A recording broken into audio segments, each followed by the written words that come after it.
Video की शुरुआत में आप सबसे निवेदन है कि अगर आप भगवान राम के सच्चे भक्त हैं, तो चैनल को सब्सक्राइब किए बिना न जाएं।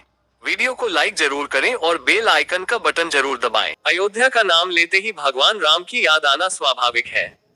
उत्तर प्रदेश के फैजाबाद जिले में सरयू नदी के किनारे बसी ये पवित्र नगरी हिंदू धर्म में एक महत्वपूर्ण स्थान रखती है। इसे भगवान राम की जन्मभूमि माना जाता है। यही वजह है कि यहाँ राम मंदिर बनाने की कहानी सदियों पुरानी है। हालांकि यह यात्रा संघर्षों और विवादों से भरी रही है।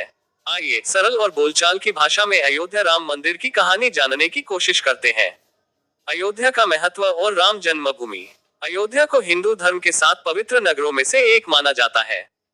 पुराणों और रामायण के अनुसार भगवान विष्णु ने त्रेतायुग में राम के रूप में अयोध्या में जन्म लिया। यहाँ उनका महल और राजमहल था, जिसे बाद में राम जन्मभूमि के नाम से जाना जाने लगा। लेकिन समय के साथ यह भूमि कई विवादों में घिर गई। मंदिर से मस्जिद तक की यात्रा।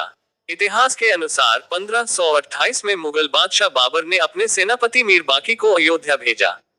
मीर बाकी ने वहां राम जन्मभूमि स्थल पर एक मस्जिद का निर्माण करवाया, जिसे बाबरी मस्जिद कहा गया।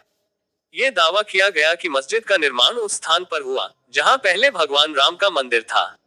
इस दावे को लेकर हिंदू समुदाय में गहरा असंतोष था। पहला विवाद और संघर्ष। 19वीं सदी में अयोध्या में राम जन्मभूमि स्थल को लेकर विवाद शुरू हुआ। 1853 में यहाँ पहली बार सांप्रदायिक हिंसा हुई। इसके बाद ब्रिटिश सरकार ने विवादित स्थल पर बाड़ लगवा दी और हिंदू तथा मुसलमानों के पूजा पाठ के स्थान अलग कर दिए। हिंदू लोग बाहरी हिस्से में राम चबूतरे पर पूजा करते थे, जबकि मुसलमान मस्जिद के भीतर नमाज अदा करते थे। स्वतंत्रता के बाद का दौर। भारत की आजादी के बाद यह विवाद और बढ़ गया। 1949 में एक बड़ी घटना हुई। 22-23 दिसंबर की रात को रामलला की मूर्तियां विवादित ढांचे के अंदर रख दी गईं।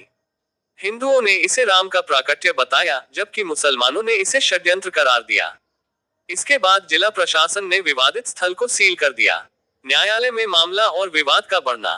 1950 में पहली बार इस मामले को अदालत में लाया गया। हिंदू संगठनों ने मंदिर में पूजा की अनुमति मांगी, जबकि मुसलमानों ने मस्जिद को वापस लेने की मांग की। यह मामला सालों तक अदालतों में चलता रहा। राम जन्मभूमि आंदोलन का उभार। 1980 के दशक में यह मुद्दा राष्ट्रीय स्तर पर जोर पकड़ने लगा। विश्व हिंदू परिषद (VHP) ने राम जन्मभूमि आंदोलन की शुरुआत की।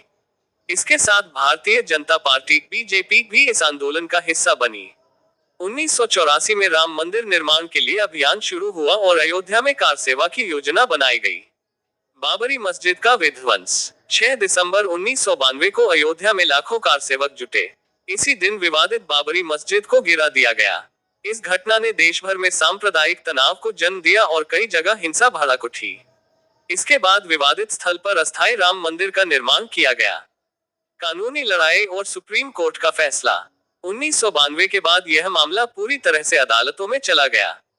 कई सालों तक हाई कोर्ट और सुप्रीम कोर्ट में सुनवाई चलती रही।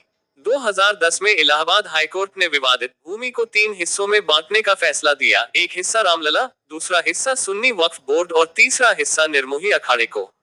लेकिन यह फैसला किसी भी पक्ष को पूरी तरह स्वीकार नहीं था, इसलिए मामला सुप्रीम कोर्ट पहुंचा। 2019 में सुप्रीम कोर्ट ने ऐतिहासिक फैसला सुनाते हुए पूरी विवादित भूमि रामलला विराजमान को सौंप दी और मस्जिद के लिए अलग से 5 एकड़ भूमि देने का आदेश दिया। राम मंदिर निर्माण की शुरुआत। सुप्रीम कोर्ट के फैसले के बाद 5 अगस्त 2020 को प्रधानमंत्री नरेंद्र मोदी ने अयोध्या में राम मंदिर निर्माण के लिए भूमि पूजन किया। ये क्षण हिंदू समुदाय के लिए गर्व और खुशी का विषय था।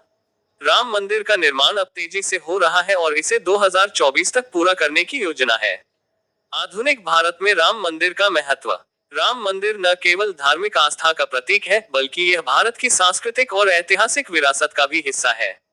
यह मंदिर हिंदू मुस्लिम संबंधों को समझने और सद्भावना को बढ़ावा देने का अवसर भी प्रदान करता है।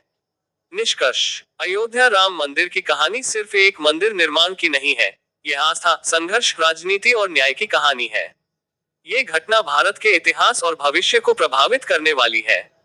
राम मंदिर निर्माण के साथ अयोध्या अब एक विश्व स्तरीय धार्मिक और सांस्कृतिक केंद्र बनने की ओर बढ़ रही है।